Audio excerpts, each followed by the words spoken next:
Bonjour et bienvenue dans cette vidéo. Aujourd'hui, on va vraiment clarifier la différence entre logiciel libre, open source et freeware, avec des exemples concrets pour que ce soit limpide. Commençons par le logiciel libre.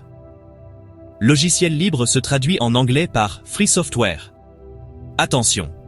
En anglais, free peut prêter à confusion, car il signifie à la fois gratuit et libre.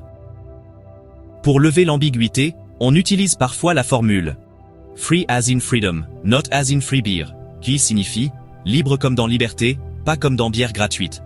C'est avant tout une question de liberté, pas seulement de prix. Tu peux l'utiliser, l'étudier, le modifier et le partager sans restriction. Par exemple, Chrome, Firefox, VLC sont des logiciels libres.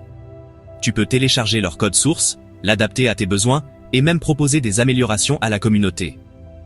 Red Hat, par exemple, a bâti un business mondial en proposant du support et des services autour de logiciels libres, tout en respectant ses valeurs de partage.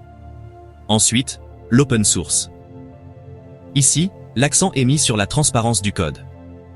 Tu peux lire, modifier et redistribuer le code, mais l'approche est plus pragmatique, moins centrée sur l'éthique. Android et Chromium sont des exemples célèbres d'open source.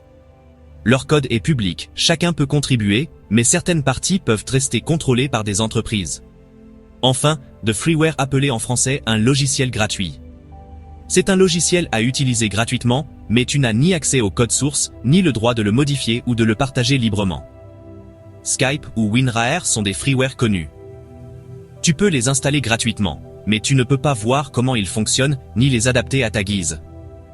Pour résumer, logiciel libre, c'est la liberté totale. Open source, c'est la transparence et la collaboration.